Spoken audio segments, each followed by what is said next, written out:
porque la guerra es una generalidad, unas estadísticas allá. Una chiva estalló, 20 indígenas. Eso ya no ni nos conmueve, ni nos mosquea. Por eso en las ciudades pudimos decir no, no a la paz, porque no es en nuestro comedor donde pasa la guerra. Realmente esta es una obra no sobre la muerte, ni sobre la guerra, es sobre la vida y es sobre la paz, pero son la otra cara de la moneda. Nunca antes, y yo tengo 65 años, había sentido tal irrespeto y tal acuerdo tácito de que la vida no vale absolutamente nada. Es que hacer memoria sana, además de que se reconozca que sucedió, porque el negacionismo, por lo menos para las víctimas, es gravísimo. Ese es uno de los logros de la paz. Y también que la obra, de alguna manera, hay un perdón que nos deben ciertos personajes. En esta obra sí nos piden un perdón que nos deben. Ahí sí hay un poquito de ficción, nos lo piden.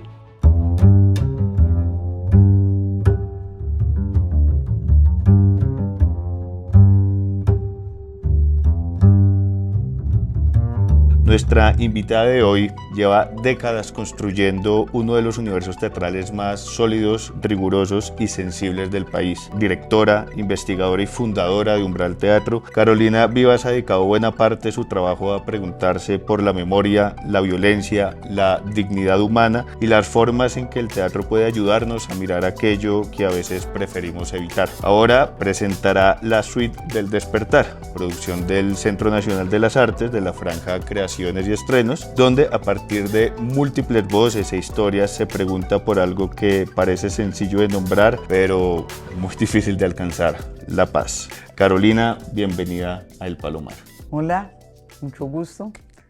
Gracias por la invitación. Carolina, cuando uno escucha hablar de una obra relacionada con el conflicto armado o con la paz, inmediatamente piensa, puede ser en hechos históricos, en acuerdos, en política. ¿Cuál es realmente como la primera pregunta que dio origen a esta obra? ¿Qué fue lo que empezó como inquietarte? Bueno, pues precisamente en la línea de lo que dices, el teatro va de los dramas y los logros y las dificultades de los seres humanos. Se puede hacer un balance de estos 10 años de la paz y ver desde el punto de vista de las estadísticas cuáles son los logros y cuáles han sido las dificultades. Pero con esas estadísticas yo, como teatrista o como escritora, pues no hago absolutamente nada. No sería función, digamos, del arte dar cuenta de esas estadísticas.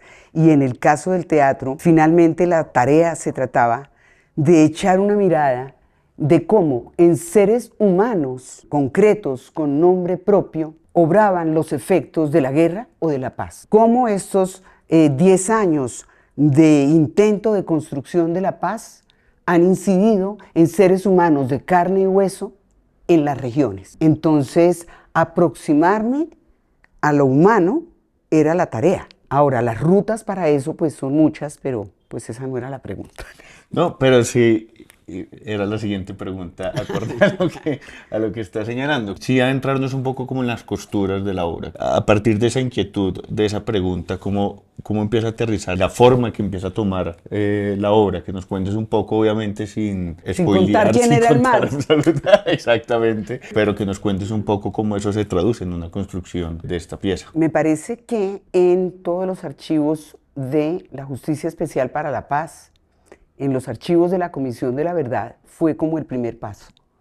Tratar de oír las voces de quienes realmente pues, han vivido todo esto. Te comentaba también antes de empezar que en otros trabajos que hemos hecho sobre el país, sobre el conflicto, teníamos la posibilidad de acceder a los testimonios de personas afectadas por la guerra de manera directa. Pero en este caso fue un trabajo eventualmente frío, porque no es lo mismo que tú estés con el testimoniante, que además lo estés encontrando en un territorio de juego, en un territorio amoroso, a partir de los talleres de teatro, a tener el testimonio frío, sin el testimoniante, y además en general que por seguridad eso se mantiene en secreto. Entonces, claro, es encontrarme con un material cargadísimo de humanidad y sin rostros.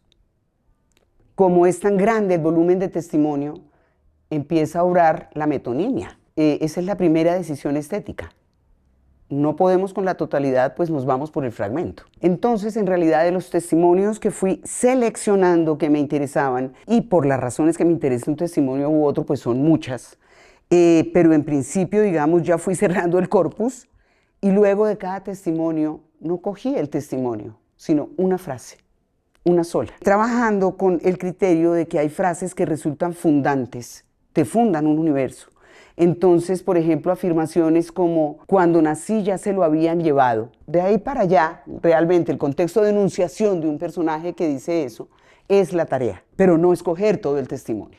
Entonces tuve así realmente 12 frases fundantes y 12 frases fundantes cada una sacada del testimonio de seres humanos a los que de ahora en adelante, y lo aclaro por respeto, me voy a referir a ellos como personajes. Entonces, de personajes que de alguna manera cuando uno piensa en la guerra y la paz es inevitable, en este país por lo menos, y creo que en cualquier guerra, pensar en ellos. Entonces, hagamos el ejercicio. Realmente tú piensas en la guerra y la paz, ¿y qué personaje se te viene? Así. ¿En la guerra y la paz? Sí, en este país además. En este país, el arquetipo de las víctimas. Ok, pero las víctimas son una generalidad, entonces empezamos a particularizar. Y además, claro, también los verdugos. Lo que pasa es que dentro de todo este trabajo estuve visitando Galeano, Saramago, bueno, Yursenar, intelectuales, en fin, ¿qué es lo que hay alrededor de las reflexiones de los artistas y de los intelectuales en torno a la guerra y a la paz? Y me encontré con una afirmación hermosísima de Saramago que dice que él en su literatura no le interesa darle voz a los verdugos. Eso no sé, eso me dejó absolutamente inquieta. También, además, lo sabemos, que la mayoría de los verdugos de este país también son víctimas. Entonces, claro que en una obra sobre esto tiene que estar el poder, está todo lo que está detrás, pero se trata de encontrar unos personajes, unos seres humanos que dan cuenta de esto. Pues todo lo que es, digamos, el establecimiento, el poder y demás, tiene un lugar muy pequeño, pero lo tiene y además es un lugar indirecto. Y en general todo en esta obra es y tiene que ser indirecto, ni más faltaba, el teatro es el teatro y la realidad tiene su propia dureza. Entonces encontrar una mirada, digamos, desde la poesía a tanto horror ha sido la tarea. Con respecto a eso, hay algo que resulta evidente en la obra, es el papel de las mujeres como columna vertebral de lo que construiste. ¿Por qué es importante, que viene relacionado con lo que estás mencionando, que ahí cayera el relato? Que sobre eso se construyera también el relato. Esta obra tiene 13, 14 personajes, hagamos la cuenta. Tiene 2 madres, una madre joven que se llama Rosa, una madre vieja que se llama Flor, una maestra que se llama Nubia, una trabajadora, una mujer que trabaja en la mina y cuando cierran la mina trabaja en lo que pueda. Y estas son como las 4 mujeres civiles que tenemos. Tenemos también a Catalina, que es una chica que ha sido reclutada muy jovencita y está en la guerra hace bastante tiempo. Estas 2 madres, una es una madre buscadora que está buscando el cuerpo de su hijo, asesinado y desaparecido por paramilitares, y la madre joven está buscando a su hijo, que ha sido reclutado por la guerrilla. Este es un pueblito, un lugar hipotético, la obra no se compromete, digamos, con lugares específicos. Es este pueblito hipotético en el cual la fortaleza del pueblo son realmente las mujeres porque los hombres están en la guerra. Entonces, hay muchísimas poblaciones donde en realidad pues casi no hay hombres, son poblaciones de mujeres, y yo diría que este país entero está sobre los hombros de estas mujeres guerreras que son las mujeres de este país, que son capaces frente a la adversidad, frente a la ausencia del hombre, frente a la dificultad económica, frente a la violencia, frente al exterminio, de levantar la cabeza. Y la obra realmente va de la historia de estos personajes, de las madres por recuperar a sus hijos, de estos hijos en la guerra, de estos guerreros que entonces buscan la paz, de lo que pasa con ellos en la paz y cómo al final cada personaje encuentra una resolución, encuentra o no a su hijo, vuelve o no a la guerra, en fin. Esa es como en términos generales la obra. Claro, tiene otros orígenes. Siento que la fragmentación, que es un elemento muy importante en esta obra, ha encontrado un lugar porque los relatos completos, primero el teatro no nos permite, el teatro es siempre metáfora, es siempre metonimia, pero siento que la dureza de lo que aquí se cuenta, el fragmento nos permite, pone al espectador en un lugar en el cual está completamente activo, construyendo su propio relato a partir de indicios. En ese sentido, el relato no es un relato totalitario, es un relato que le permite al espectador lo que necesitamos. Creo yo que lo que necesitamos es que cada uno de nosotros como colombiano sea capaz de participar de la construcción del relato de este país, de comprenderlo, de tener la necesidad de entender qué pasa. Entonces, la necesidad de lo humano, de esos primerísimos planos, de esta fragmentación, es porque es eso lo que el ruido de la modernidad no nos deja ver. Porque solo se ven las estadísticas, las víctimas, tantos números, números y números. Entonces, este es el primerísimo plano de seres humanos en momentos diminutos, porque el relato general lo tenemos.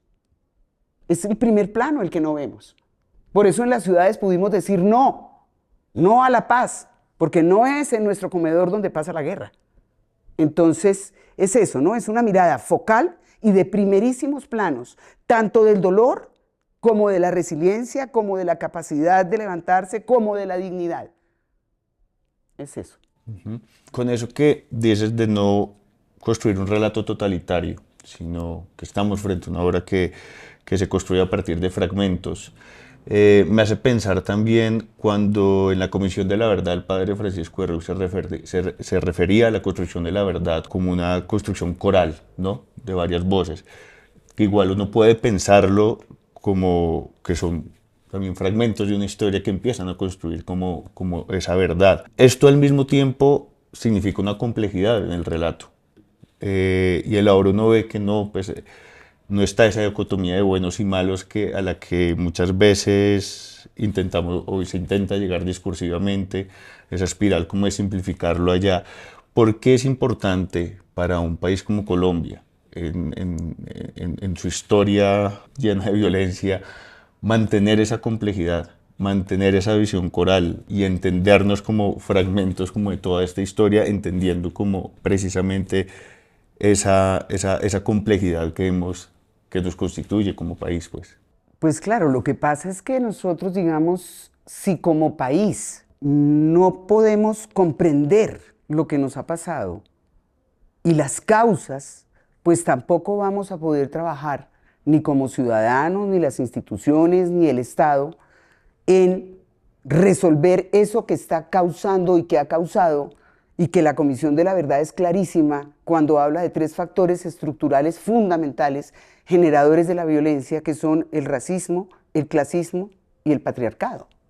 Entonces, esas 3 líneas, finalmente, son 3 líneas que terminan también tejiendo la obra, porque el patriarcado se manifiesta en personajes con una conducta patriarcal, por supuesto, y se manifiesta, bueno, en relación a todo lo que hay frente a la mujer. Claro, y no podemos simplificar el relato y volver el relato un relato de buenos y malos, sino efectivamente, y ahí está la dificultad, tratar de ver que esto que nos ha pasado, de verlo en toda su complejidad y sobre todo en toda la complejidad desde el punto de vista de lo causal.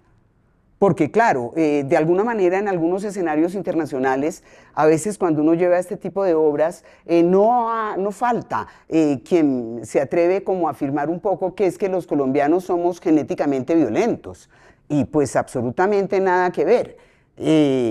Realmente hay unas condiciones históricas, sociales, económicas, de todo orden, que son las que han permitido la existencia de la guerra. Ahora, ¿cómo nos aproximamos a todo eso desde el arte? Porque la historia se aproxima a su manera, la sociología, etc.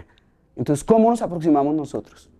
Pues finalmente no tenemos otra opción que a través de construir personajes en su complejidad, pero además la posibilidad de tener un abanico de voces, que ya señalabas, que nos permitan ver y construir un relato complejo en el que puedan coincidir o chocar o dialogar diferentes puntos de vista. ¿Sobre qué? Sobre el asunto. Diferentes miradas. Dentro de la obra hay un personaje importantísimo y tú lo nombrabas, que es la población civil. Dentro de la obra está el coro. Y ese coro es importantísimo porque ese coro nos recuerda 2 cosas. 1, la población civil como personaje versus estos personajes absolutamente individuales. Y por el otro lado, la presencia del coro, a mi juicio, exalta la teatralidad. Es decir, esta es una obra que renuncia a la idea de que el espectador crea que está viendo la realidad. No, nosotros estamos exponiendo, presentando estos sucesos.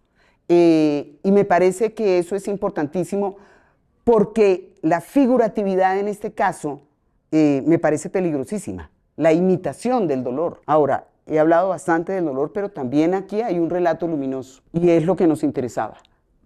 Y también por eso están las mujeres. Voy a unir varias cosas que hemos conversado para intentar profundizar en esa reflexión que vienes haciendo sobre la necesidad de complejizar el relato. También hablabas que muchas veces los victimarios fueron víctimas también en algún momento dentro de esta historia. Y hablabas de la inquietud, también de que te surge una inquietud desde la humanidad, ¿no?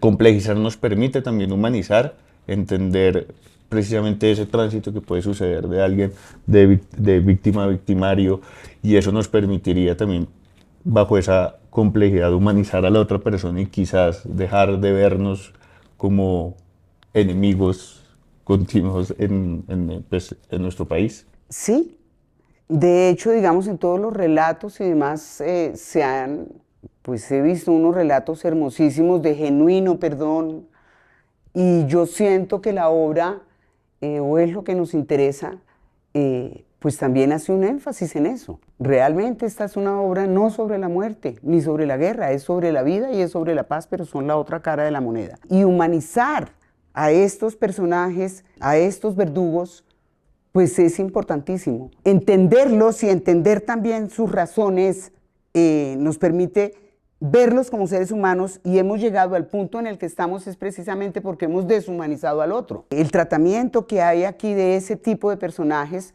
precisamente es eso, es verlos como seres humanos. O sea, no estamos haciendo una obra para decir que hay gente mala.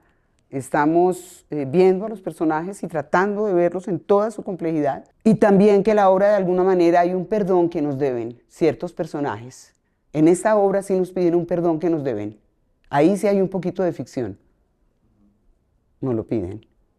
¿Qué significa la palabra paz para ti en esta coyuntura, en esto que estamos viviendo y en esta construcción de la obra que hiciste? Yo creo que la paz es entender que somos el otro. Es la capacidad de ver al otro no solamente como alguien distinto y respetarlo en su diversidad, sino sobre todo entender que yo soy tú. Porque es que los seres humanos somos, claro, únicos, divinos, cada uno. Y en estricto también somos iguales, estamos hechos de lo mismo. Entonces realmente para mí la paz es ser uno capaz de ver al otro con el amor y con el respeto que uno tiene el deber de verse uno mismo. Y creo que en este momento y en este país estamos en peligro. Y estamos en peligro precisamente por la incapacidad de reconocer el derecho del otro a ser distinto y de reconocer lo que hay de mí en el otro y del otro en mí. Para mí la paz es eso, y la necesidad de la paz en el mundo. Pero realmente lo opuesto a la paz, ¿qué es? Es la barbarie. ¿Y qué es la barbarie? Es el irrespeto a la vida en todas sus formas. ¿Y en qué momento nos encontramos? En ese momento. Nunca antes, y yo tengo 65 años, había sentido tal irrespeto y tal acuerdo tácito de que la vida no vale absolutamente nada. Nada. Entonces, el respeto a la vida es la paz. La obra, pues claramente no trata sobre el dolor. ¿Qué debemos despertar? ¿Qué busca despertar la obra dentro de quienes asistan y que quizás rompan este hilo del que venimos hablando en esta última pregunta, de un respeto total y esa no identificación de lo que hay del otro en uno y del uno del otro? Pues yo creo que es que si como especie y como país no despertamos, no hay nada que hacer. ¿Y ese despertar qué es? Es retomar el valor de la vida. Antes por lo menos disimulaban, pero es que ahora es clarísimo que lo único que importa es el mercado. Ahora, sin hablar del advenimiento de la inteligencia artificial. O sea, realmente es que hay un cambio demasiado fuerte. Cualquier cambio que haya, todo lo que pase, si no estamos con la vida como un valor fundamental y la vida en todas sus formas, pues todo está perdido. Entonces yo creo que el despertar es ese. Ahora, también es despertar de esta espiral de violencia, es despertar de abandonar esto que se repite y en este país de una manera increíble. Y eso tiene que ver entonces también incluso con la idea del color de la obra. O sea, queremos que esto sea un recuerdo, quisiéramos que esto fuera un sueño, que esto pase. Esta pesadilla, de ella hay que despertar. Y despertar es la paz. Quería preguntarte sobre el papel de la memoria en todo esto, ¿no? Hay muchas reflexiones sobre la memoria. Se me viene a la cabeza, por ejemplo, David Riffe, que cuestiona la idea de la memoria como un deber imperativo, como una moral imperativa de una sociedad, que incluso cuestiona que a veces puede traer también problemas. Quería preguntarte cómo lo vives, cómo lo ves tú y cómo lo ves desde la labor del teatro. Yo toda mi vida, la fuente dramatúrgica con la que he trabajado es la memoria. Sea la memoria, digamos, personal de las actrices, sea, digamos, materiales de memoria histórica. Podría trabajar con otros materiales y de hecho, bueno, he hecho otro tipo de experiencias. Pero para mí, digamos, para poder acceder a universos que yo no conozco, esa es como la ruta, me parece a mí, más certera y sobre todo más humana. La voz siempre de quien ha vivido lo que ha vivido. Ahora, cuando uno trabaja cosas, digamos, lejanas en el tiempo, por ejemplo, el zapatero Remendón revienta sus zapatos, una obra que hicimos sobre la Guerra de los 1000 días, pues ahí la fuente fue la crónica, la fuente fue el arte de la época, la literatura, pero también la vida y obra de artistas e intelectuales de finales del siglo XIX, principios del siglo XX. Y en los casos, digamos, de obras que tratan sobre el presente, pues como te digo, mi memoria personal, por ejemplo, en la última obra que hicimos, que es una obra sobre mi madre, otra obra que tenemos sobre mujeres que se llama La que no fue, que es, los personajes son las mujeres, las actrices, ellas son los personajes, y para saber quiénes eran ellas, pues nos preguntamos quiénes eran sus madres, y para entender quiénes eran sus madres, nos preguntamos quiénes eran sus abuelas, y ahí hablamos de la importancia de la memoria, porque realmente somos nuestros antepasados. El teatro es una forma de memoria, pero acceder al teatro y a la dramaturgia, como yo lo hago a partir de la memoria, la humanidad está en la palabra. Entonces siempre para mí el testimonio y cómo el testimonio subyace eso que yo estoy buscando, pues es importantísimo. Uno diría, es necesario hasta cierto punto olvidar, porque es que si estás detenido en el suceso, en lo que pasó, no puedes avanzar. Pero entonces eso puede decirlo uno por fuera. Preguntémosle a alguien que de verdad ha vivido cosas tremendas. Puede que el psiquiatra le recomiende olvidar. Y a lo mejor de verdad lo necesite, está mal. Pero sería gravísimo que olvide y que olvidáramos. Entonces, ¿cuál es ese límite en el cual es necesario hacer memoria? ¿Y qué sigue después de hacer memoria? Es que hacer memoria sana, entender. Hacer memoria trae la verdad.